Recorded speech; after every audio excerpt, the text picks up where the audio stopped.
What's up, everyone? Welcome to InCamp Podcast. I'm your host, Aaron Hepler. This is the show where we talk all hunting, all fishing, and all the hard-earned lessons that keep us coming back season after season. And today, my guest is one that I just share so many things with. He is passionate about the uplands. He's passionate about conservation. He's passionate about deer hunting. He's passionate and has been passionate about fishing and mentorship. This was one of my favorite episodes of the year. I hope you enjoy it. I hope you learn something from it, and I hope you go out and try it. We are post PA rifle season. I hope you had a good one, and if you tagged your deer, congratulations. It was quite a grind of a deer season, and we still have some left. I still have, I believe I will by the time this airs. I will still have doe tags to fill, some freezer time to fill, but this airs on December 16th. That means yesterday I was out bird hunting, even though when I'm recording this, it's not bird season yet. But December 15th to the 24th, we open for grouse, woodcock, and pheasants in Pennsylvania. And then we have a late season for pheasants as well. So you're going to want to hear this if you're bird hunting, but there is quite a bit of other things in here that you can take something from. So enjoy this. This is InCamp Podcast. We had just a wild morning. $8 and 7 does in 1 hour in the stand yesterday morning that we saw.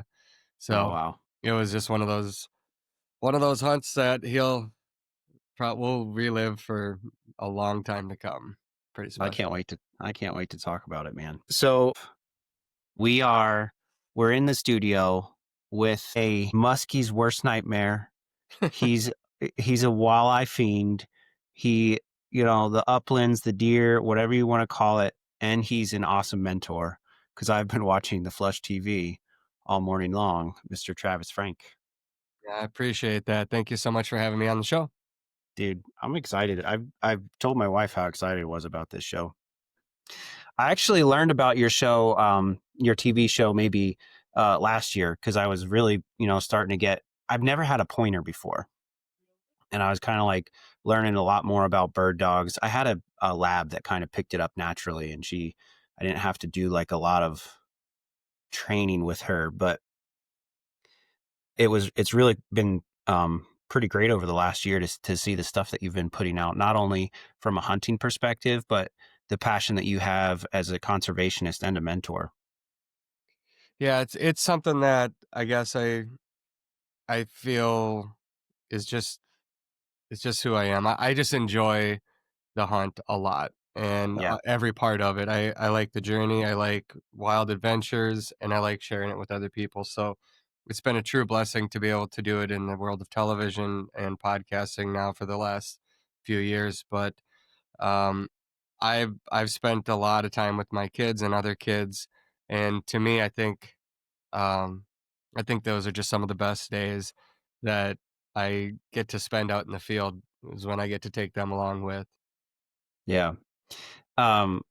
You're kind of a comedian too, from what I gather a little bit, huh? Well, no, my wife thinks I'm funny. That's about it. So if she's happy with that, I'll take it. So your bird dog in the bubble bath, she didn't think you were funny? She doesn't like that one as much. But we have 2 boys in hockey and 2 daughters in dance. And so I had to put the pink shower cap on just to help pay the bills. And so far it's keeping our kids in the sports that they want to do and help financially do that. But I don't walk into very many stores here without somebody asking me about that pink shower cap right now. Well, I mean, if it's for the kids, it's for the kids. Yep.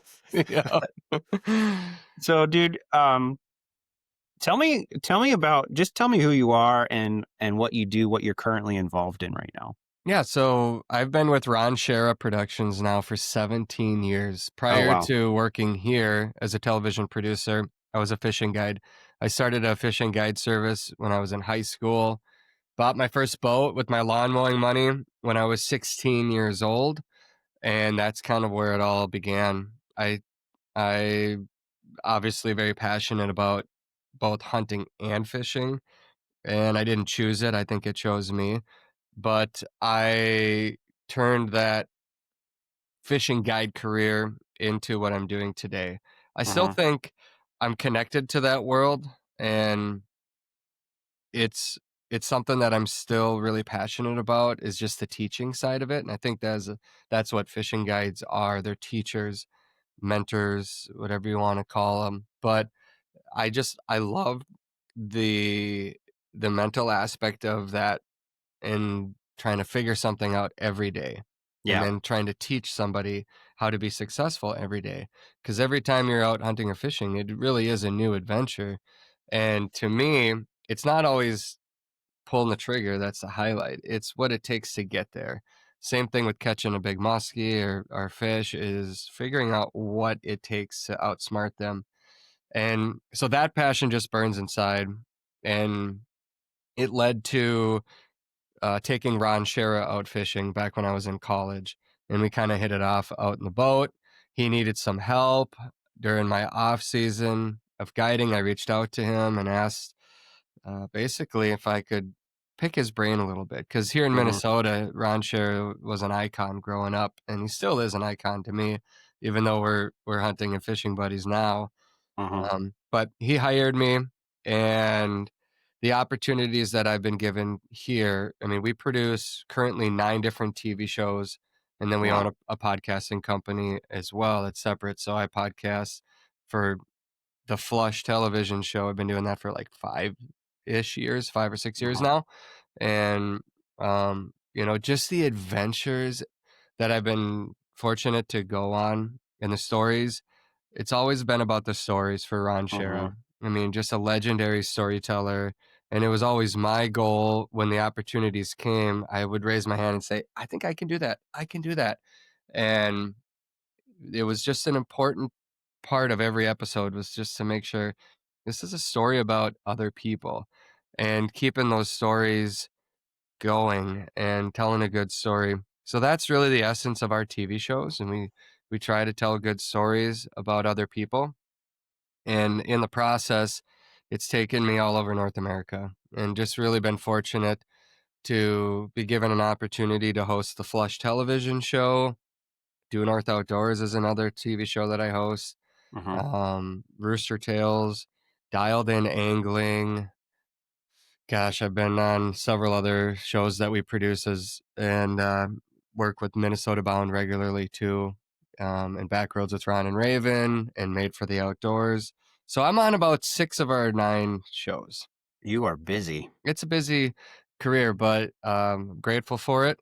And like I said, it's just a dream of mine to be able to work in the outdoor space that I just really love so much. And when I leave here, I mean, we're telling stories about the outdoors. That's what we Mm-hmm. do.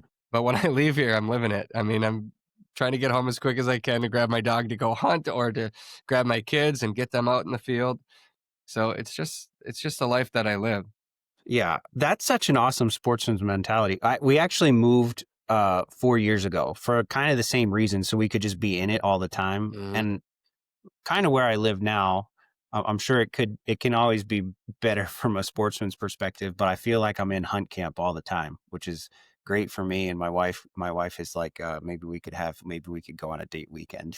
Yeah, You mine know? is mine's the same way. And we're fortunate then, you and I, that our wives are okay with this Oh yeah. lifestyle, but we just feel like making the outdoors just our normal. Hmm. It's a Tuesday night might just be the family's going fishing, Yep. and my wife came to North Dakota with all 4 of our kids last year, and we went on a hunt together, Yeah. and that's just the things that we like to do.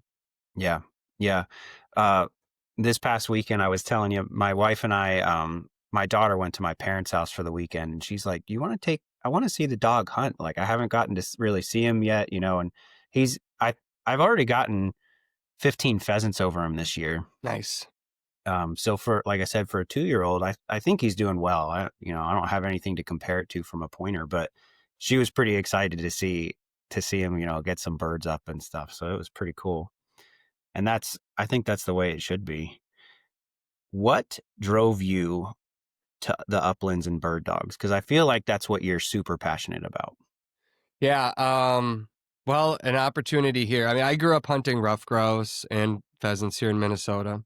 Uh-huh. Rough grouse were my first love, and Uh-huh. if I'm being honest, I still put them at the top of my list of favorite birds to chase. They're the king for a reason. They're unpredictable. They are very elusive, and every single one that I have ever harvested, I feel like I fist pump inside just as hard on the last one as I did the first one, Oh, back when that's I was a awesome. kid. So I've just always loved the hunt itself, the challenge. Getting the opportunity to host the Flush television show put me in a position to just really immerse myself in this world. And I think I just fell even deeper in love with it. I hunted behind some different dog breeds growing up, but only a couple. And my parents wouldn't let me get a dog when I was a kid. My dad was a deer hunter, not a bird Uh-huh. hunter. So he didn't do a lot of it until I started doing it on my own and seeking it out with other high school friends and college friends. And then being on this television show and seeing a lot of different dogs and meeting people and just really being a sponge out there, it just it just changed me. And then when you get your own dog and you're training that dog and the rewards that come with it, it's pretty indescribable. I've had a lot of people reach out and they say, "Hey, I'm thinking about getting a dog. Do you think I should send the dog away and get trained, or should I try training it myself?" And I tell them, "You make the decision that's right for you." But I can tell you from my own personal experience that when you invest in your own dog and you train your own dog, the rewards are just so much more fulfilling. You're going to hate the lows and love the highs so much more Mm-hmm. because you're all in. It's all you invested into this dog. Yeah. And I think with upland bird hunting, the teamwork between the hunter and the dog, as the handler and the dog, you are really a team out there together. And you'll get some birds that'll just accidentally fly your way from time to time that get flushed by somebody else or some reason why you got a shot that really wasn't your dog. But for the most part, the dog and the handler are a team out there. Uh-huh. And when it comes together, a buddy of mine, my mentor, George Lyle, he calls it poetry in motion. And we joke about that all the time because it really is a beautiful thing when it all comes together. Anyone that's experienced it and seen it, they get it. They know it. They understand why it's such a cool thing to witness and be a part of. Yeah. Well, growing up, I did get to have dogs. Like we had a beagle, and she was probably I mean, beagles. They're like the naughtiest dogs you could ever have. They're like food driven and stuff. And I remember like when I got my first dog, I was not really worried about making mistakes with birds because every bird dog I ever saw, you just take them and they know how to do it. Hmm. Um, so I just learned a lot of the foundational elements, but I don't even think I knew how to look for mistakes on how to train a bird dog because I never really trained one before. What's something that you notice with the dog handling stuff? What's like a common mistake that you made that you see other people make early on? And is that kind of thing very correctable on its own? Oh, I mean, there's so many things that I've learned along the way, but my dog, she's an English setter mixed with a German short-haired pointer. So she's a Okay. mixed breed dog. She looks And more this like is a pointer, and that's Daisy. Daisy. Yeah. Yep, yep. She's curled up right behind me here right now on Yeah. this Mine are both over here. on the yeah. And I think when you first get a dog, you're so excited to get out there and put the dog in the field and find the birds, and you maybe rush the gun a little bit. I know I Mhm. did. I know a lot of other people because you just want to see this dog go out and find the birds. You want the birds, birds, birds, birds, birds, birds. Everything is revolved around birds, birds, birds. You got a bird dog. You want to go find birds, right? Mhm. But the reality is that building that foundation is the most critical part of the process. And by jumping the gun, forcing the dog into the field too soon, and birds, birds, birds, In my case, my dog, she is supposed to point the birds. That is her Mhm. job. Mhm. But she's a big running dog, and that means she might go 2, 3, 4, 500 plus yards when she's running. That's just her style, Mhm. and that's just the genetics she has. And when I got her, she just had that run in her from growing up on the prairie. And I just wanted to go find birds, right? And I mean, I put her in situations where, yeah, she found birds, but she was flushing them, and I would shoot at a bird that she would flush. And I was just so excited about the fact that my dog found a bird and I would shoot. But what I did there was I created a big running dog that thought she was a flusher. And Mhm. that is very, very unproductive out in the field. I ran her with flushing dogs early on too. She did sometimes go on point, and a golden would come in and flush the bird. Well, she wasn't at the age and stage of her career yet where she knew the difference. So then she Mhm. thought, "Oh, we flushed those Mhm. because when you flushed it, somebody shot it, and then we got to go retrieve it."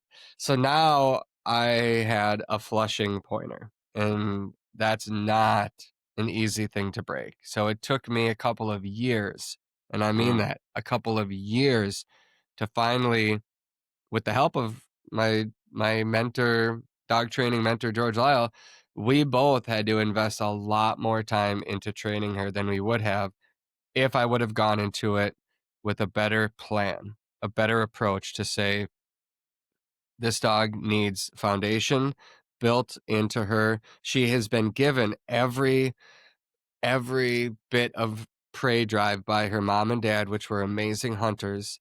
Mhm. And I don't need to encourage that in her. What I need to encourage is her and I being a team, and I need to have some restraint. I need to be the one that can't shoot at the first bird she flushes. I need to make sure she stops and does her job because I'm building a lifelong bond here and a bird hunter for hopefully more than a decade. And it takes some time at the onset to make sure that you're doing the right thing up front to prevent years of heartache, which is what I ended Mhm. up suffering. So I learned a lot the hard way. I've been telling people, but it's hard. You get your first dog, you want to go out and you want to find birds, and that's what everybody wants to do. And Yeah, it doesn't always end well. that's so insightful because that's something I'm dealing with now is like, w when they're a new puppy, it's just you just want the exposure to the birds. Yeah.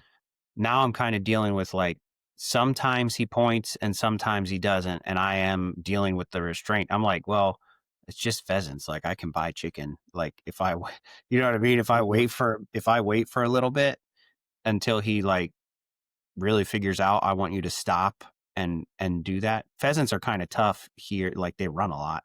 Pheasants are tough everywhere. Yeah. Pheasants, let's be honest, pheasants are a tough bird for a pointing dog that's really young Mhm. because they run and they Yeah. run and they run and they run. And so your dog might go on point. They might stop.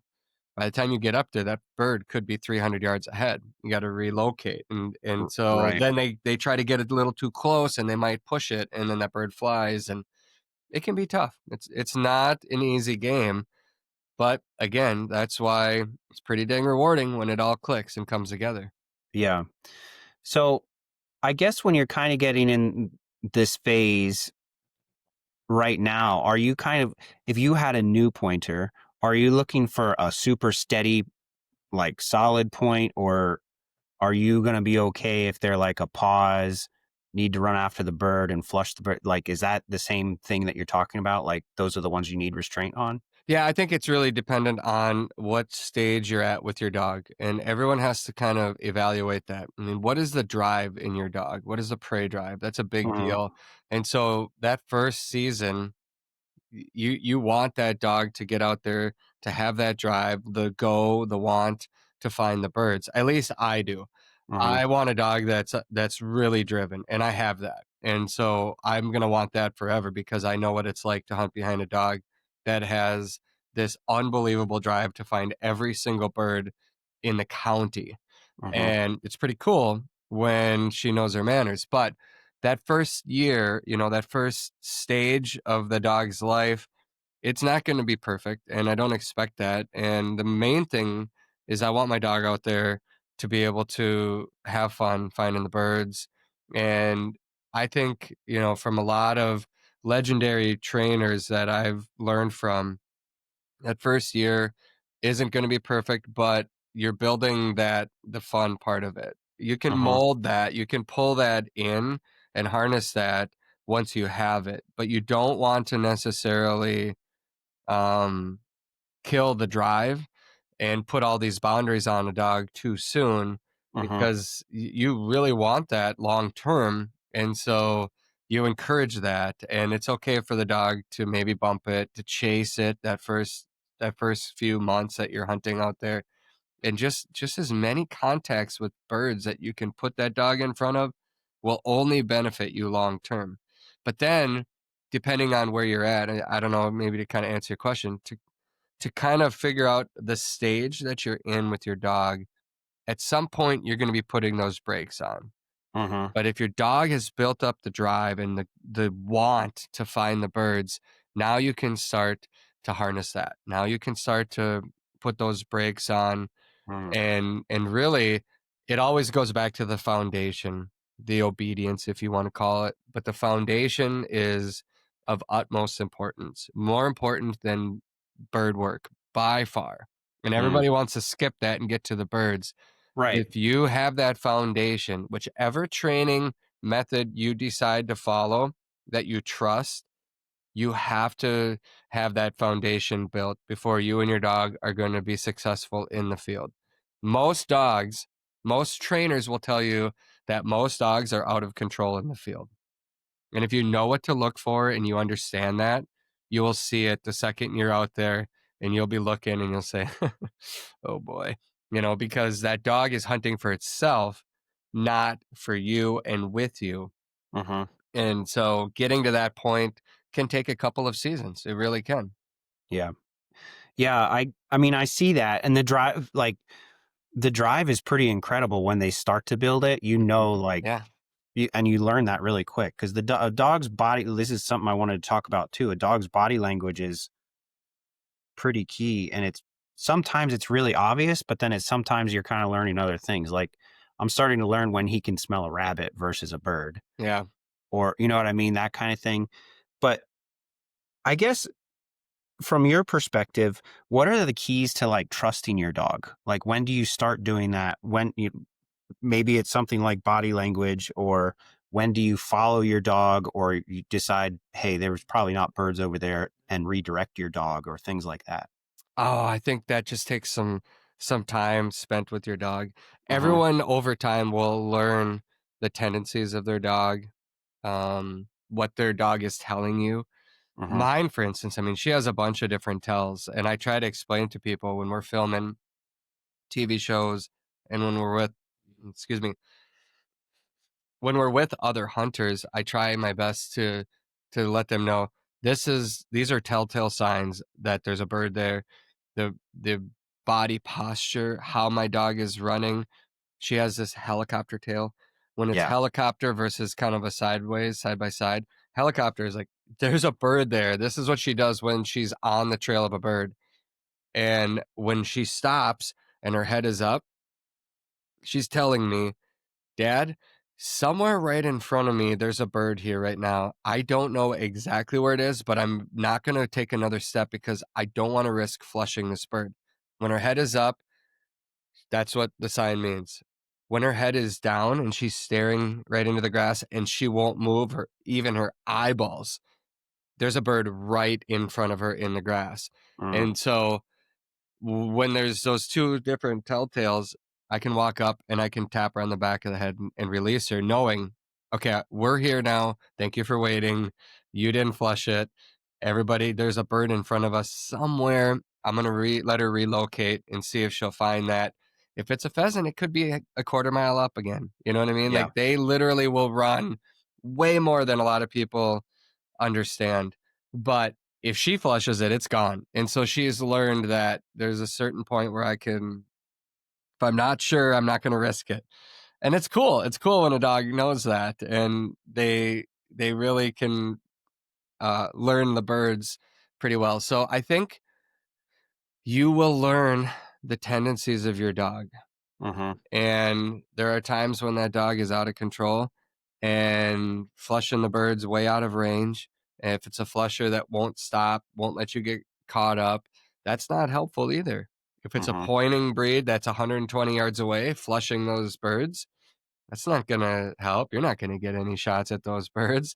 Mm-hmm. So then it goes right back to the foundation. It always should go right back to the foundation of your training for you and your dog to be back on the same page. And again, everyone wants to go back to the field and more birds, more birds. Sometimes it takes just working through that, and with time, you will get there. But oftentimes, I'll go right back to heel. Okay. And even with my 5-year-old dog right here, I'll bring her back if she, gets a little bird drunk. I'll bring her back and I'll bring her to heel, and she'll walk with me, and then she'll turn and we'll turn, and it's like day one again. But it just helps her get back into the mindset of, okay, yep, okay, we're a team. All right, we're gonna do this together. And you find that you do that a lot less with the amount of context you come into, but I think it's just an important part of the process. Um, it depends on how deep into training you want to go, but most every mistake begins at the truck. Yeah. And this is coming from legendary dog trainers that I've learned from. But when your dog comes flying out of the kennel in the back of the truck and is all jacked up and is running circles and peeing and sniffing and basically not listening to anything you have to say, that's what your hunt is likely going to look like. It's going to Mm-hmm. be pure chaos. And you can see it when you go into a group of 4, 8 hunters and there's 6, 8 dogs. There's a couple of dogs that always come out of the box without any regard for their handler. Mm-hmm. Let's be honest. I think Yeah. that's pretty normal. Those dogs are being yelled at, screamed at in the field, flushing birds out of range or not really listening. And um, it always begins at the truck, at the kennel. So when you bring a dog out of the box, out of the kennel, that dog should be on the same page with you. Mm-hmm. And that's a whole training process in itself. But when I open the kennel, my dog stands there until I say, okay. And then she comes out, we put the collar on. This is a business trip. Mm-hmm. We're working. I'm Yeah. working, you're working, we're a team. She gets that. If I were to open that kennel and she were fly right out of there, Mm-hmm. it means she's doing what she wants. And so everything is built off of that point. When I release her to hunt, she knows her job. And Mm. that's come with some time. And Yeah. it does for everybody. Yeah. That's.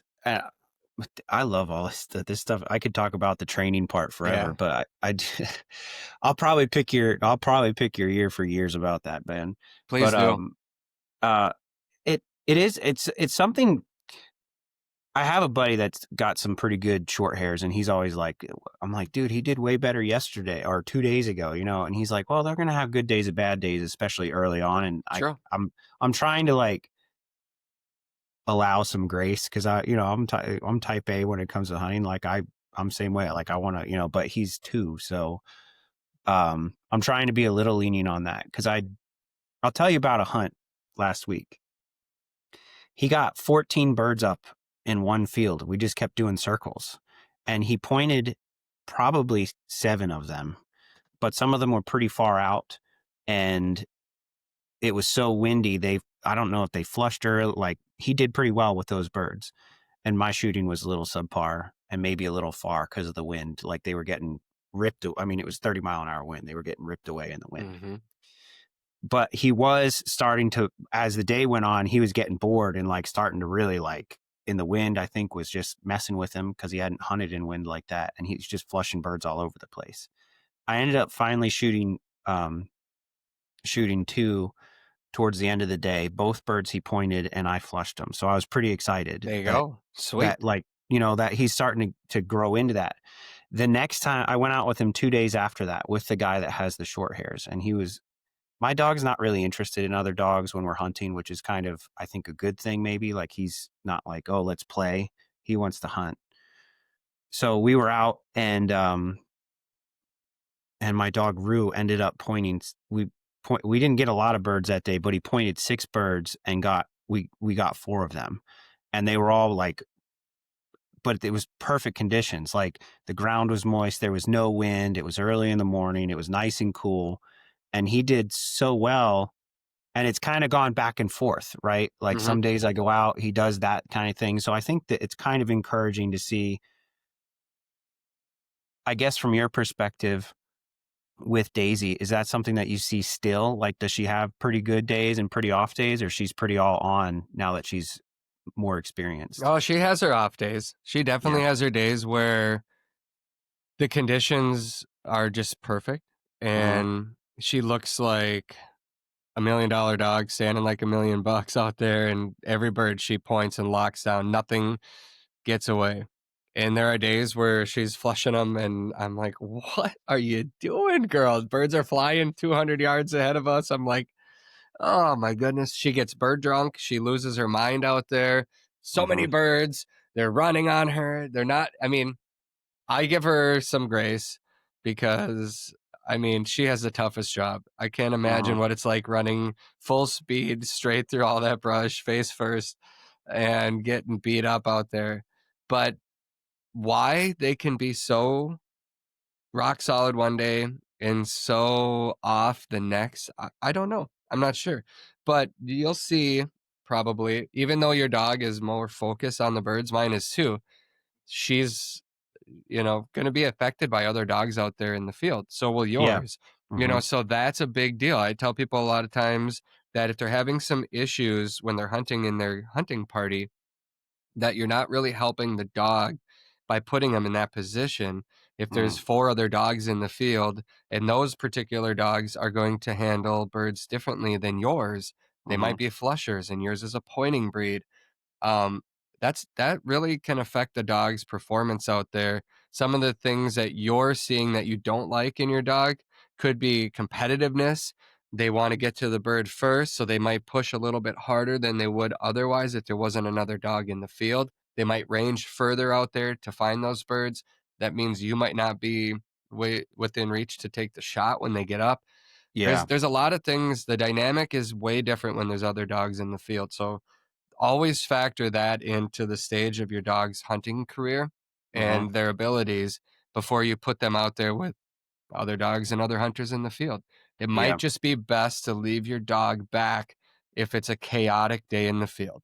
Mm. Really, I understand that's really hard for a lot of people. They just drove across 5 states to get to South Dakota with their hunting buddies and they're going to hunt pheasants for the first time, but there's 10 hunters in the field and there's 12 dogs all Yeah. going out there, and you're putting your little puppy out there thinking, all right, I want to be part of the team, let's do this.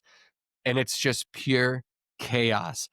And it's not, you end up leaving frustrated, you're mad at your dog, and the dog's only fault is that they were put in a bad situation. Yeah. And so just got to think about that sometimes too. But even this dog, my dog has had contacts with thousands of wild birds. I mean, just that's the reality, thousands of wild birds. Yeah. So a wild bird will teach your dog better than anything else, just because wild birds don't tolerate things that a planted pen raised bird might. So those contacts are so valuable. And the fact remains that some days those birds are going to react differently. And that's part of the game. It Yeah. really is part of the game. Your dog will learn and get better with time. They're not going to be perfect out there, but the more exposure, experience, and contacts with wild birds, the better they'll be long term. I mean, your dog, Yeah. he's 2 years old right now. He's just going to keep getting better the more opportunities you give him. Right. I did notice I took him on the opener for pheasants this year with a friend who has an 11-year-old Vizsla. And I did notice that I think the older dog wore off on him in a good way because that dog is a little more controlled. My buddy wouldn't say that. He thinks he's a little nuts sometimes, but he has a strong tendency to point. and my dog ended up, I don't know if he was kind of intimidated by the other dog, but if the other dog pointed, he backed like, Sweet. oh, and I don't know, like, is that something you see often too, is like putting young dogs around dogs with experience that do have that calm demeanor? Well, certainly it can be. I help train with some of my buddies and their dogs. We like to run together often. Let's say we're working wild birds spring training, and I'll take I'll take Daisy out, and she pretty much has my permission now to go wherever she needs to find the birds. She'll find them. She'll Yeah. go out there and find them, and it might not be where I wanted to walk, but guys, sorry, she's on point 230 yards this way or 340 this way. But then we can work these younger dogs up there in a way where we know there's a bird there. She's standing. And now let's come in downwind and bring these other younger dogs in and let them smell the bird. Stop them because we know Daisy's right there on point. There's probably going to be, as soon as you can see that there's that scent, the dog is Hmm. picking up the scent there. They get to be a part of it and everything else that follows too. So there are times when having an experienced dog out in the field, I certainly used it to my advantage when I was training with my dog, Hmm. and I would do the same thing to these dogs that we knew there was a bird there. We could bring her in downwind and she could run through the scenario because this other dog got us to that point. Yeah. So it can go both ways. I've done it both ways where I've helped others bring their dog up, and they've been gracious enough to let me bring Daisy into that scenario too. Yeah. So kind of shifting gears a little bit from an upland perspective, if you're um if you're starting to plan your season, what are some of the important things that you're looking for? And like what determines what you're going to hunt for? Is it because, oh, we haven't hunted this type of area, or is there something specific that you would like to go to that area personally? Are you talking for the television show or just when I'm not working filming? Just in general, like if you're like, oh, I want to go hunt this species, or maybe you want to hunt a certain type of habitat. How are you starting to plan your season for the uplands? So we produce a full season of shows. That's 13 episodes. And Yeah. The Flush is a national show. So we've got viewers from Alaska to Hawaii, California to Maine, Yeah. Florida to, I mean, it's all over. So my goal is to try to produce a broad range of hunts and stories that might appeal to people in different parts of the country. If we did a whole season of hunting pheasants in North Dakota, I don't know that we would really have a lot of viewers that live on the East Coast that are really enjoying that. Yeah. So my goal is to cover as many different species of birds and places to hunt them as possible in different terrains and different habitats, just so that we have a variety of adventures. But the Hmm. key to me is adventure. I Hmm. really love a good adventure because I think upland bird hunting is so much about the adventure side of it. We try to focus on public lands and wild birds. That's really what the show is wrapped around: wild birds in publicly accessible places that anybody can go and experience. Me personally, pulling the trigger is never my end goal. It's just part of the journey. Yeah. I love a good adventure. You see this print right behind me here? There's Yeah. mountains right there down the Yeah. highway.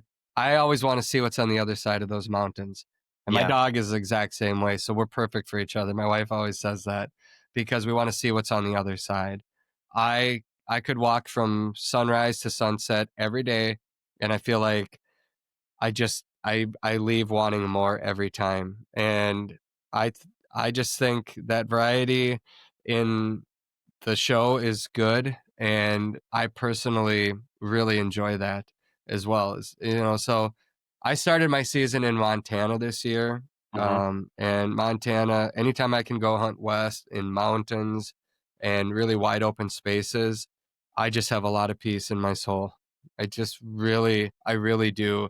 And then I'm in the Upper Peninsula of Michigan, And that in itself is a completely different experience. You went from being able to see for 30 miles to 30 yards, Yeah. maybe.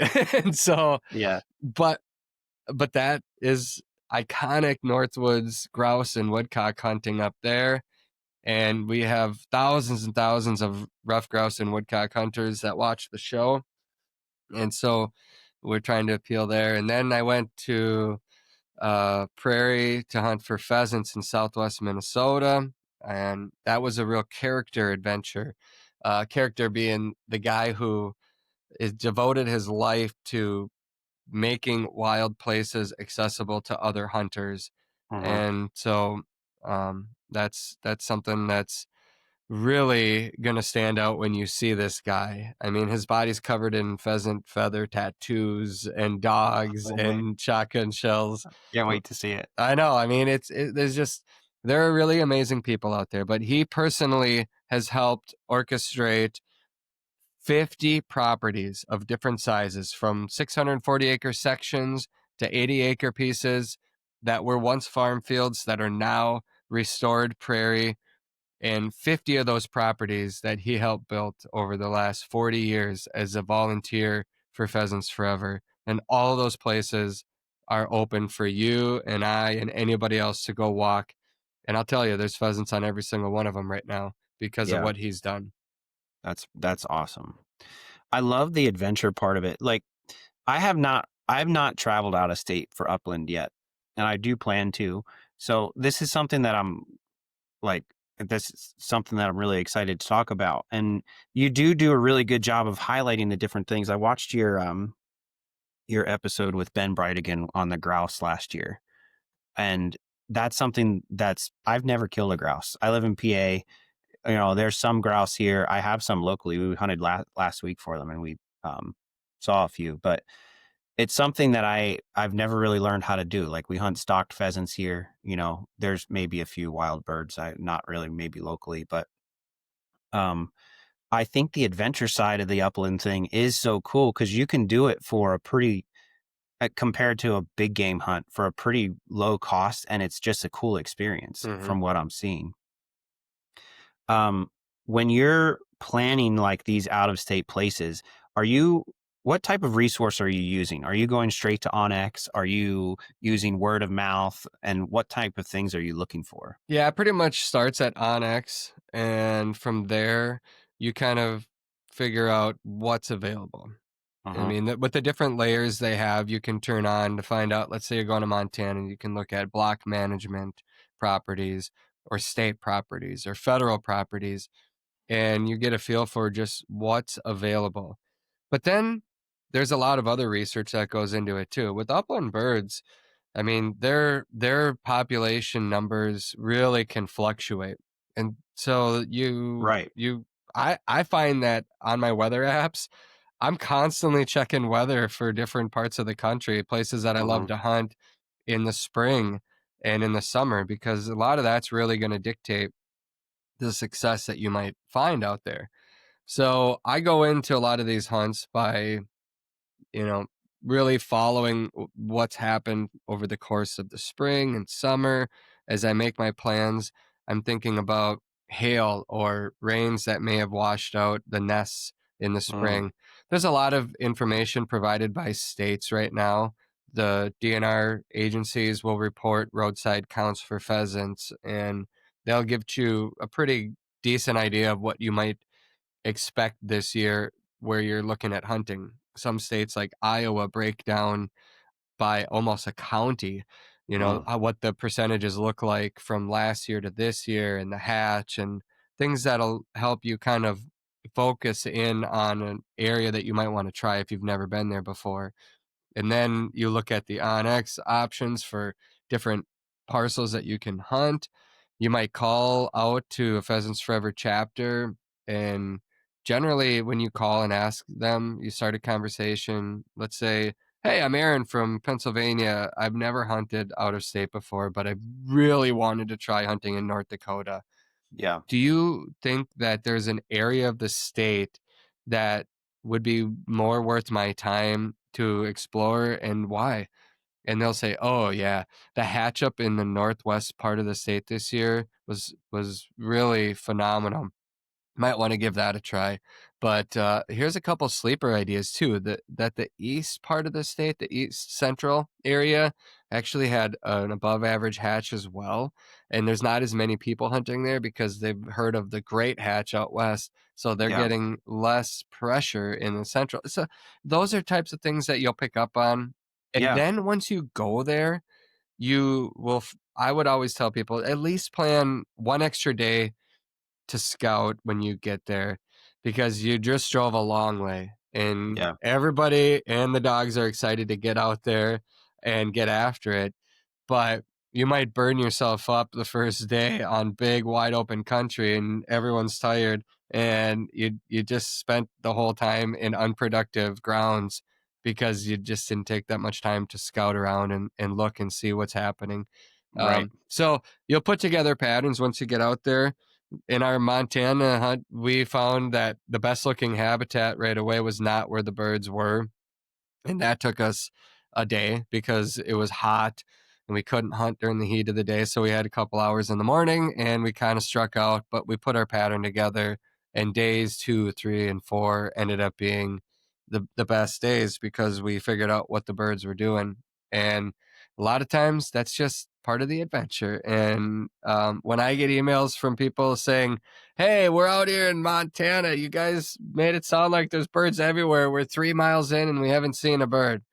And I'll say, "Well, I walked 8 miles before I found mine. So Yeah. I think you got to keep going a little bit and then make sure to make note of why you found birds where they were and then try to replicate that. And over time, you'll become more efficient and you won't have to walk as far because you figured out where the birds are in a lot of areas that look similar in a closer proximity. So you might not have to walk as far between coveys or between flushes, depending on which bird you're hunting. But to me, the pulling the trigger part is great. It's just figuring out how to put it all together, you and your dog and your buddies. Yeah. That's the fun of it. That's the real adventure in a hunt. Right. I was just gonna say the cool thing is knowing that habit for I've hunted like elk and bears and stuff like that out and deer out of state.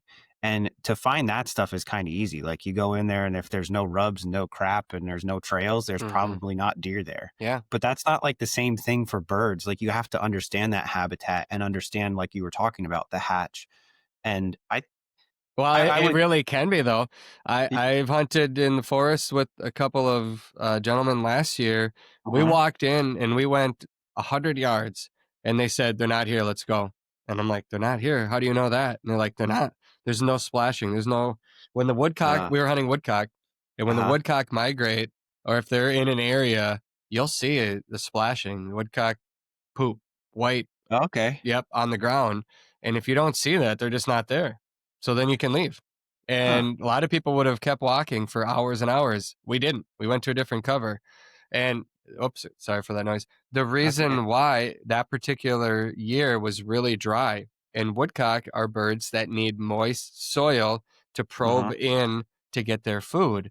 And if the ground is too hard and too dry, they're not going to be there. And so you can find that out pretty quickly. And that's just an example of Huh. many when it comes to bird hunting. Same thing with sage grouse or sharp-tailed grouse. There are things that you're going to see and find pretty quickly that'll tell you if the birds are there or they're not. And sometimes Hmm. it's just literally sitting still and watching for a while at sunrise to see the birds moving in front of Yeah. you. And that's going to tell you if they're there or not as well. Yeah, that's interesting. I have a spot that's fairly decent for woodcock, and I always thought that white splashing stuff was herons, like Nope. the No, poop. Huh. that's woodcock. All right. Now I see. This is why I podcast. I can learn something new. Yeah, they're at the age of information overload right now in the hunting world. Your Dude. podcast, maybe ours, others that are out there. You can learn a lot really quickly.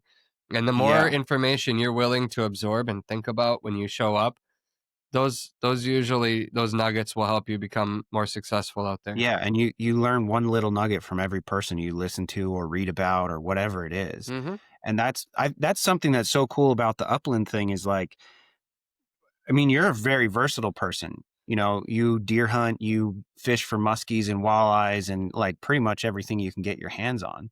But I guess that a good question for you would be, how much versatility do you think you've had increased because you upland hunt and you've learned all about this habitat and the difference of all different kinds of things like this? Well, I don't know. I think whether you're fishing or hunting, you have to understand the ecosystem, whether it's Hmm. underwater or whether it's habitat on the landscape, to try to figure out how to be successful. And when I show up, I might be hunting with somebody who's been walking these mountains for decades and we're Hmm. telling their story, but I still am looking around. I'm watching everything. When a bird gets up, I'll open up its crop. What are they eating? Where did they come from? What were they hiding in? And if you pay attention to those details, they're gonna put you more than likely in a place to be successful again. A Hmm. fish or an animal is never in the location you find them on accident. Hmm. Almost never. The only exception to that might be if they were forced into an area by hunting pressure or by some other reason, but they're there to get food and to survive. That's their one job. They need to eat and they need to make it to sunset and try to do it again the next day and keep the population going forward. So there's always a reason why they are where you find them. And it can change by day, but you have to look for those reasons.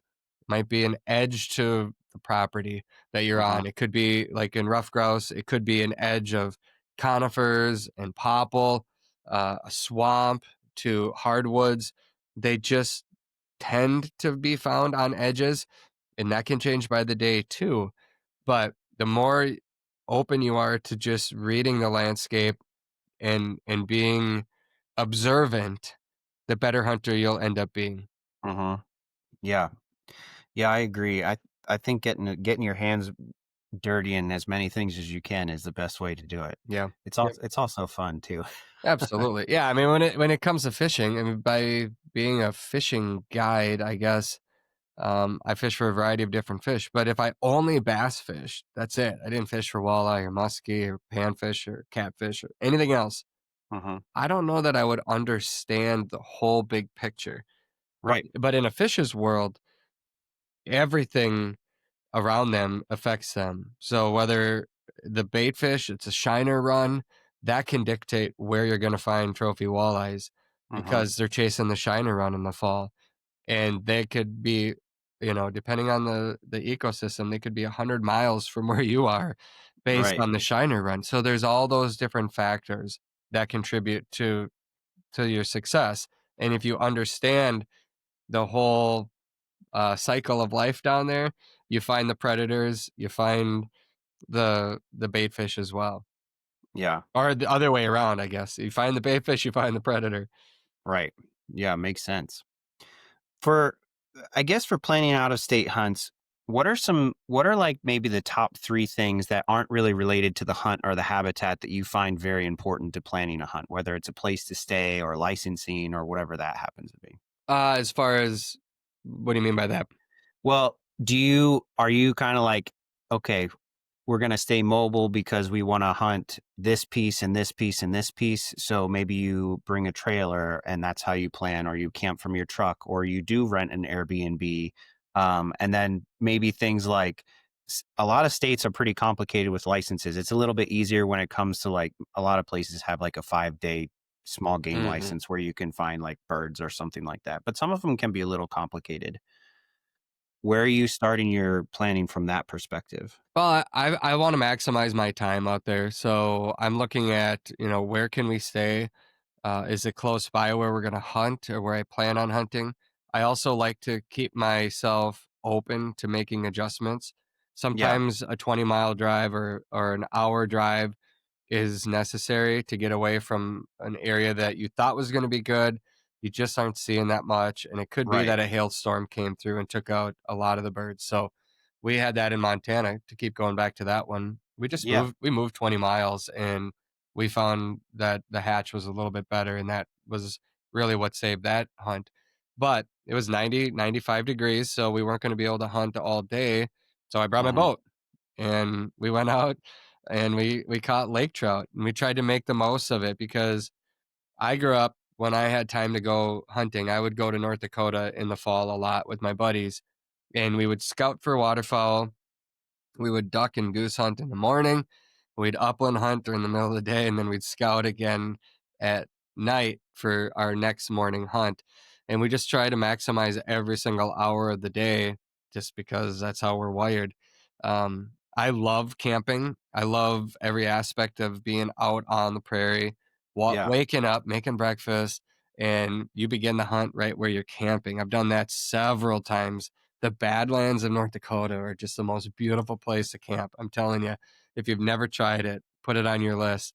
There's a lot of opportunity out there and miles and miles and miles. You'll run out of dog power and legs before you've touched all of that land out there. And same with Montana. I've camped out there and Wyoming and different places in North Dakota. And um, I just, I think that the experience to wake up out there, and then the birds that you harvest, if you make them, you cook them up out there, they never ever taste better than right Oh there yeah. where you harvested them. It's cold out, you've burnt a lot of calories, and now you get to you cook them over an open fire, or if you bring your own pan and a little kit to cook on the tailgate. I mean, that's the kind of stuff where I don't care what kind of restaurant you go and eat at, it's not going to top that.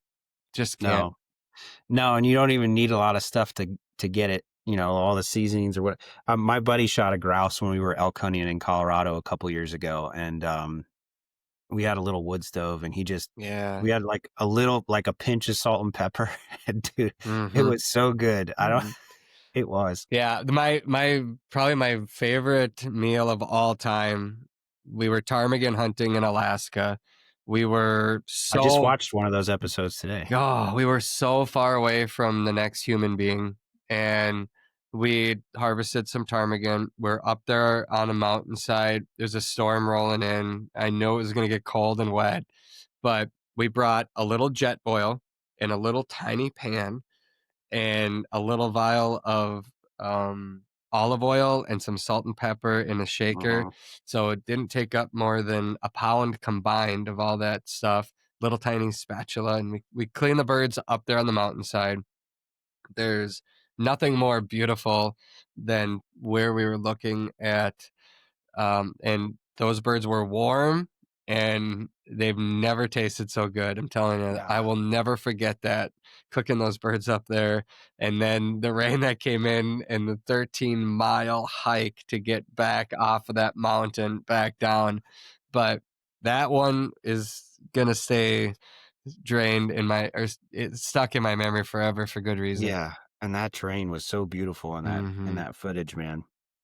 So we're kind of approaching the late season. So if somebody this is going to air, I should tell you that too. This is going to air on December 16th because Yeah. that's kind of like a good time for the East. PA's rifle season is kind of ending, and a lot of, we have a little bit of a grouse season after that before Christmas. And our pheasant season stays open till February. So we have a decent amount of people getting interested in birds after that main deer season. So what's something that you're focused on, maybe weather considerations or species that you're going to hunt in the late part of the season? Well, they have to survive. So food is everything, food and cover. And that can really change whether you're hunting in PA or North Dakota. The snow, the temperatures, that's really going to dictate where these birds are going to go and the Uh-huh. food sources that are available. So let's say you get a bird, a grouse. Let's say you're grouse hunting in PA, and you get a grouse. I would I would suggest opening up the crop, and you're gonna see if they're eating catkin, or it depends. I've not personally hunted rough grouse in PA, so I can't say what I would recommend. But here in Minnesota or Wisconsin, catkin is pretty common food source late in December, and sometimes you're going to find them, up in trees most of the day. And Mhm. so that's going to change how you hunt them, when you hunt them, when they're on the ground. Obviously, a dog is going to have a hard time scenting birds that are not touching the ground. Mhm. And so you kind of figure out when the best times of the day to be out there, and then you plan your hunt around that. I think is really what can separate you from success and failure late season hunting. Now, pheasants, generally late season, the thicker the cover, the more birds you're going to find. If it's Mhm. a warm, sunny day, you could still find them out in wheat stubble. You could still find them out in, the thin early season grasses. But let's be honest, if you got cattails and you got willow trees, you're going to probably find pheasants and those bushes. They're just going to Mhm. have thermal cover for those birds to tuck under and stay warm. And that's really what you're going to be looking for late season. It's a little harder because the birds are smarter. They've had to outsmart dogs and hunters for a couple of months now, especially these wild birds. Um, so they're bunched up. They're pretty smart. And while you might see a lot of them, I think the biggest thing to know is if you get 1 out of 100, you've done well. Yeah. But most of them are going to escape, and that's okay. Don't get frustrated by that. Just keep trudging along because there could just be a straggler, and that's the one that you're going to take home. That Mhm. 1 out of 100, and Mhm. then you just keep going, see what happens next. Yeah. We have a lot of fence rows in PA. Not so many cattails, but they love to tuck in that stuff, man. Hmm. And already they're doing it. I guess it's kind of a thing of hunting pressure too. Yep. Same idea. But I get one. We're talking about all these stories, and it's pretty obvious to see where your passion is and your kind of your goals for all the different avenues that you're in. I know that mentorship and conservation is probably one of the biggest things that's the most important to you. And I can tell that from your social media posts and your TV show. And you were just telling me that your son shot his first deer Yeah. a couple days ago, which is so cool. And I watched your video with him last year of when he shot some of his first birds. That was so cool to me. What does mentorship mean to you, and how do you promote passing it on to to somebody else? It's hard to tell somebody what to do. If I could, I would tell everybody to bring your kids out early, right away. Yeah. Everyone kind of finds out when it's right for them to do that. So Mhm. that's a big deal. I can only lead by example, I Mhm. think, and I want to make sure that I let other people know that you can bring your kid with at 3 years old if they want to come with. And Mhm. I just show people that this is what I'm doing. And I think by just letting people see it, it might it might stir something inside of them to want to give that a try as well. And everybody knows their own children. Some people know kids that are interested that don't have somebody to take them out. And if you can be that person, I just think the world of you because they everybody needs somebody to lead them, to show Mhm. them. And I was fortunate to have a father and grandfathers and uncles and then friends that all were willing to take the time to teach me what they knew, take me with. I just want to give back.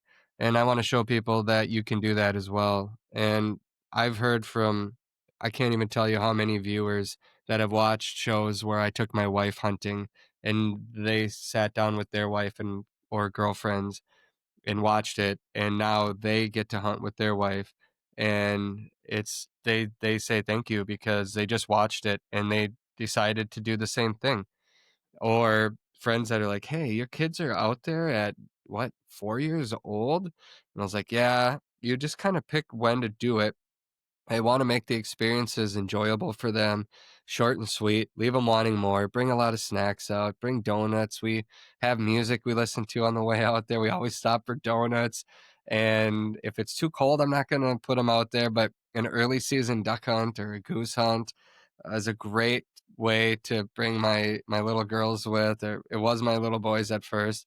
Come turkey season, I've got a big enough ground blind to fit all of us, so there'll be sometimes there'll be 5 or 6 of us in the ground blind watching it all go down. They hear the turkeys gobble, they see them, they get to be a part of the whole thing, and I let them decide if they wanna then shoot, and so far, both of my boys have, and my daughter, she's just this petite little thing, and I don't want her to shoot a shotgun before she's ready because I don't want her to be scared forever. So Yeah. you kind of feel it out with your kids, and you try to make the experiences short and sweet, leave them wanting more. And when they ask to go, I try to accommodate that as best I can. It's a balance because Yeah. part of, well, my career, my life revolves around outdoors hunting and fishing, which is what I love to do more than anything else. So making that my career has changed the dynamic. And my wife realizes that while I might be out on a pheasant hunt for 4 days, we're filming a show. We're spending time with other people. My job is to produce a TV show and a Uh-huh. podcast, and so I'm working pretty hard with our team here to do that. I still, every once in a while, like to go out with my dog without any camera or anybody else, and just go for a walk. And it's good for Uh-huh. the soul. It's good for Uh-huh. my soul. So I do understand the value of people needing that time to get Uh-huh. out there for themselves too. So I try to do that a little bit, and then also just really invest the time with the kids. But I tell you, it changes it to have a kid on your back and watching it all and having little legs walking through thick grass. More birds are going to get away than if it was just you, but it's not always about putting a bird in the vest. And even Yeah. though it does happen, when it does, it's I'm telling you, it's like the greatest accomplishment of all time Yeah. to watch your kids get so pumped about that, to say, "Dad, when can we go again?" Yeah. As soon as possible, buddy. My little girl was like maybe 3 when I started taking like we'd squirrel hunt or, we'd take her pheasant hunting with our lab. She's not so into hunting as much anymore. Like she would be excited because dad went when she was little, but I'm using bluegills as her gateway drug, There you go. There you go. She's Hey, I will tell you that my oldest did not wanna go hunting and fishing with me right away, and I tried to make the experiences the greatest possible, yeah. and I was telling my wife, I'm like, "I don't get it. I tried so hard," and she said, "Don't give up. They might come back around." Well, And yeah, he exactly. now is the most passionate hunter in our family. I mean, he is all in. He's just like I am. And so don't give up on your daughter. You don't know that she might not come back around. Yeah, I think right now it's all the distraction. There's cool sports, and she's Mhm. building a lot of really great relationships with her little friends who are great little people. She's pretty good at picking friends, and I'm happy about that. So, I'm kind of just letting her do her thing. When she's like, "Hey, Dad, can we go fishing today?" I'm like, "Let me just cancel these 5 things. We are out. Let's Absolutely. go." Good for you. Yeah, So we had a lot of fun fishing this year. We live on a little lake, and it's cool, man. It's just something really cool to see. well, and this is, you can look this up on the internet. There was some firm that did a study on it, but fathers who took their daughters fishing, statistically, and I don't know how they quantify this, but basically those daughters grew up into be more confident women in life. And Wow, there's a correlation there to daughters or fathers taking their daughters fishing. And I have to that's imagine cool. that the correlation applies to fathers taking their daughters hunting too.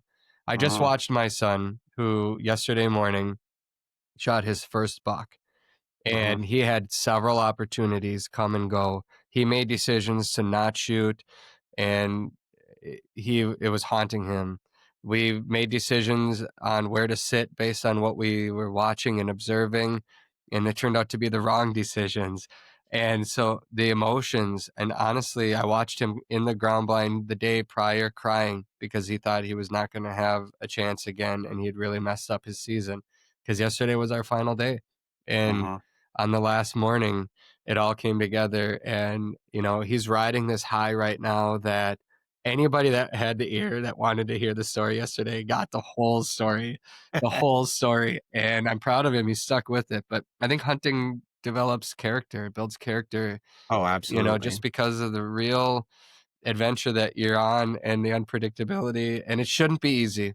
It just shouldn't. Yeah.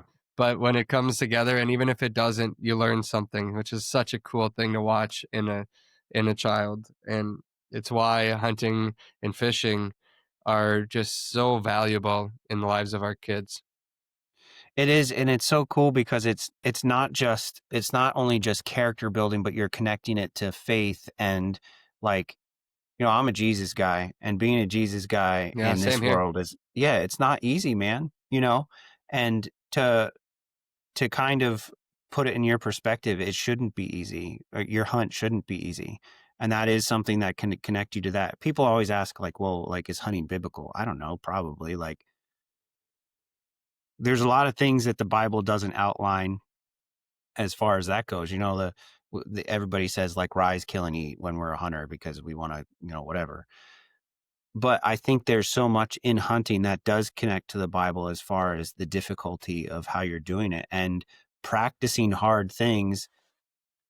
To me, and this kind of maybe sound pretty far fetched, but to me, practicing hard things makes loving Jesus easier and Yeah. doing those things easier. When it's hard, I can do hard things. You know what I mean? Amen to that. Yeah. And I mean, I personally connect with God in wild places.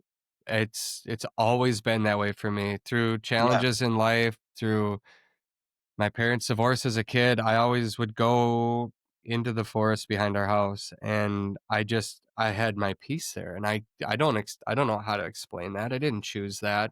Hmm. But it's always been that way when things are really stressful and there's a lot on my plate, and I get outside and I get my hands dirty and I'm in a wild place. I just have a lot of peace. And I know that there's psychologists or people that study the brain that can tell you that touching dirt is good for your body. It's good for your soul. Yeah. And that's why working in the field in a garden, kids, we have dirt garden or dirt kitchen, mud kitchen in our backyard for our kids to go play. Go play, go build a tree Yeah. fort, go do all this stuff. Experience something besides a screen. And oh, if I could change one thing about this world is I would just eliminate the cell phone. Yeah. Oh man, being able to sit with a wild creature in front of you and letting them be the one to teach, because I'll tell you, I can explain a lot to my kids, but the first time they move in the blind and the deer sees them from 80 yards away, they quickly realize they can't move. And it's not because I said it, it's because a wild Yeah. animal is reacting AI to them. AI ain't teaching you that. AI ain't going to teach you that. That's right. Yeah, there's so many lessons out there. Oh, there's so many lessons. It's Good it's luck, just Chat it's GPT. right. It's the best place to learn. It Yeah. truly is the best place to learn. And I'm so grateful for the opportunities that we have to do that. I'm so grateful to people that give us permission to go on their land. Yesterday we Hmm. hunted on a land that was owned by a friend that gave us permission. And our prayer at the beginning of the hunt, my son and I, we prayed that God, we thank you for this beautiful land and that we are able to hunt here, and the wild animals that live here. Help us to make a good shot. Give us an opportunity today, and that's a prayer that we pray before we walk into the field when we're hunting pheasants or grouse or deer or turkeys. And my kids usually lead the prayer now, and they'll bring friends out there too to see it. And we try to always fit as many kids as possible into the blind to experience what we're about to experience. And sometimes that prayer at the beginning, they'll say, God answered your prayers. Hmm. And I'll just say, yeah, he sure did. I think it also teaches him something when he doesn't, like, because when they expect, like, oh, I'm just gonna pray and I'm gonna kill an animal, like, that might not be what it's about that day. Like, maybe you learn something that is going to invest in your future of hunting later or whatever it is, and that's such a good opportunity to pray and to learn about those things Well, too. yeah, I mean, even I look back at, my son shot that buck yesterday on a Sunday, Yeah. and on Saturday he had his hands in his face and wiping tears off, and I just leaned over and I said, hunting isn't always easy, Hmm. but when you power through this, you give yourself an opportunity. So we're going to continue to try and we'll see what happens. And then you kind of just have to back up a little bit and let them have those feelings. I think Yep. as much as I want to say, knock it off, you know, I do. I want to say, knock it off. Hunting isn't easy. Like, this is part of the experience. It's not, they don't just come running into the blind and throw themselves at you. Yeah. But I mean, but we all then, get it. We get to yeah. that point, So then the next time a hard thing comes up, I can say, hey, remember when you thought it was over and you thought you were not going to have a chance and it was Yeah. you had missed your chance? The next morning you got it. Remember when that buck Yeah. came out, and he can So then cool. point to what he saw happen out there. And that's the lesson that he's going to be able to look back on. And it might be a school situation. It might be a work situation. I don't know what it's going to be later on, but he can point to some of those challenges he pushed through when he was 11 years old, and he came out on the other side. That's so cool, dude. I love that so much. It's so funny too, because we all get to that point that your son was at on Saturday. You know, Mm-hmm. I killed my buck this year after like 19 sits in his deer, and I have a buddy right now who's only seen one legal buck in about 35 sits. And so the other day he sat in the morning and he was like, this is happening and that's happening. And I'm like, so what's your plan for the afternoon? He was just like, unhook my tether and jump. And then out of nowhere, a buck walks up, and Right? you can look back on it and say that was the greatest season ever. I actually prefer it to be challenging. I don't want it to be Yeah. easy, because the hardest things in life that I remember are those are the things I remember the most. Yeah, absolutely. 100%. Uh, we've been on here for like an hour and 15 minutes, so I want to be sensitive to your time, but I do really, really want to know. I want to hear one of your favorite bird dog hunting stories that you got. Probably the most memorable or whatever it is. Well, probably the most memorable would be the ones that aren't any good. The ones that hurt the most. Yeah. I certainly have been blessed with a lot of great bird dog memories, but I think bringing my dog home, a big running dog that did not want anything to do with living in a neighborhood and only wanted to run free on the prairie, provided a lot of challenges. She was 6.5 months old when I brought her home, had a lot of her Uh-huh. tendencies already. And the first time I released her to hunt was in the Badlands of North Dakota after I tried my best to train with her. And when I released her, she didn't stop running away from me until the GPS said 900 yards. And she did come back eventually. Did not care one bit about what I had planned for the day. Did her own thing, scared some birds away, found them at least. But then that night we lost her. She she had ran out further than the GPS signal would pick her up. So I learned quickly that my GPS would give me a reading on her at 1.3 miles, and beyond that, she was gone. So I did end up finding her a couple hours later in the bottom of a canyon. She had run herself to exhaustion and found a crack in the earth that was about 3 feet deep and about a foot wide. And the soil, the clay in the Badlands was wet at the bottom of there. So she cooled off by rolling in that. And I thought she was gone. I thought a mountain lion got her. Sun was already set. And it was a scary thing where I thought my dog is gone, but we did find her, and I leaned down, laid on my belly, and I grabbed her by the collar and lifted her out of that crack in the earth.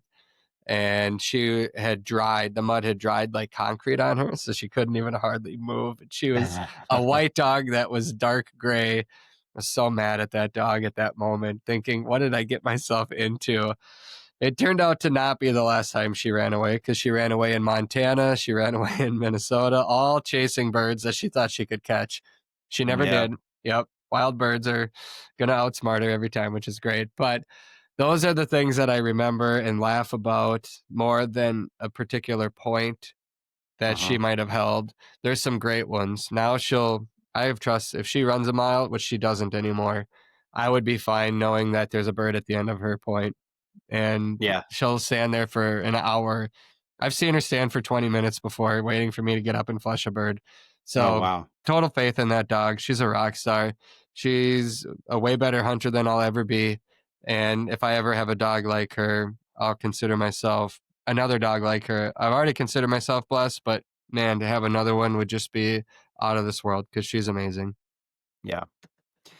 So, a couple quick things here. What is the number one thing that people can do at the end of this season to be better dog handlers? It can be a quick answer Oh, at the end of the season? or right now. Oh, just stay with the basics. Just remember that sit, stand, go with me, heel. I mean, just start with the basics, and I do that often. Um, I just I the little details are what create a good experience when you're out in the field. Hmm. Again, it all begins at the crate. If your dog Hmm. comes flying out of the box, they're going to be flying around in the field. So if you can just work with your dog, the basic foundations before the hunt begins, do it around the house, do it before the hunt. Your dog will be looking to you as your leader when you're out there in the field, and you guys will be able to hunt together. Hmm. The other thing I would say too is there's a lot of information out there in the dog training world, which we maybe should have touched on earlier. But if you find somebody that you trust and you find a training method that you believe in, that sometimes it just takes time to get to that point. Hmm. So that person that you trust, believe what they say and stick with it, and you'll start to see the results. You can sprinkle in some information from other dog trainers that might be posting information, but I think generally believing in what you're doing gives you confidence, and your dog sees that confidence in you, and Hmm. without it, you're kind of waffling and you're doing a little of this, a little of that. Your dog needs that leader to be able to follow. They're a pack animal. They're not a human. They are a creature that was put on this earth to follow a pack animal, and that becomes you as the handler. They're Hmm. no different than a wolf or a coyote. There's an alpha out there, and they need to fall in line. So you need to be the alpha if you want your dog to trust you and to follow you and to hunt for you. Because if not, they're going to hunt for themselves, and that generally Hmm. doesn't lead to the success that you want in the field. Right. Yeah, that's well said. What are the top? What's the top thing in your opinion that hunters can do for upland conservation? Give back, spend time out there, bring somebody new with them when they're hunting. If you're not a part of a Pheasants Forever chapter, Quail Forever chapter, Rough Grouse Society chapter, join one. And then when those habitat days happen, try to go out there and help. And you'll quickly learn that the land is giving way more back to you than you can give to the land. Mm, And I'm telling you, I bring my kids and my wife, and we've got scars from chainsaws and everything else from cutting buckthorn and other invasives. But working on the land is so rewarding. It is yeah. just so amazingly rewarding. And I think if you do it once, you'll never want to miss the opportunity to do it again. And when you bring other people with, it just expands. Everyone does a little bit, it reaches a bigger outcome. I love that. Dude, I could talk to you for hours, I think. It's easy to But talk hunting and dogs, isn't it? it is, man, Yeah. so easy. And I so much appreciate you coming on, man. Where is I mean, you mentioned a lot of it in the beginning. Where is the best place for people to find you and what you do? Oh, I mean, we're on social media. So if you want to watch The Flush, you can just search up The Flush TV. If you like Rooster Tails, same thing.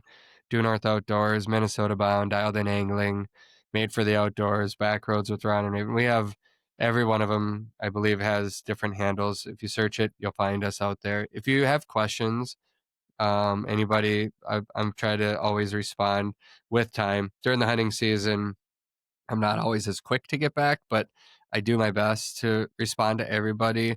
And then when we're filming stories about other people, it's just like Aaron, it's just like you and I. I mean, Yeah. we get invites from people, or they share something about their own story that we think is powerful, and we want to perhaps maybe join them in the field for a hunt and tell their story, kind of like Scott Rawl, the man with the pheasant tattoos that has made Southwest Minnesota a pheasant hunting destination single-handedly. Yeah. Those are Yeah. the people with stories to tell, and that's what we do. We tell stories about people that love the outdoor world. So we're always looking for our next great story, our next great adventure, and the person to film it with. Cool. Thanks so much, dude. I really appreciate your time. Yeah, thanks This for has been having me great. on. Yeah, Good luck bud. to the rest of your hunting season with your dog and everybody else that's listening. Thanks, man. I appreciate it. You bet. Well, that's a wrap in camp. Thanks again for listening week after week. I really appreciate you. Be sure to check out Travis and the Flush TV in the links that I'll share in the show notes. I'll also post some stuff on Instagram that you can see. You can follow Travis at Travis_T_Frank on Instagram. That's where you'll find him. If you could, please leave the show a rating and a review wherever you listen so this show can reach more ears. I hope the things that I'm passionate about also are shared passions of yours and that we can get the message out. So that's how you can help do that. If you also would, please follow the show wherever you listen to the show because that also really helps. Anyway, if you don't, just come back, listen week after week. That's really the greatest thing you can do, and I really appreciate it. You can follow the show on Instagram at InCamp_podcast on Instagram, or you can email me at InCampPodcast@gmail.com for any suggested topics or things that you want to hear. I might do a Q&A soon. We'll see. I don't know. Anyway, thanks for listening. This is InCamp Podcast.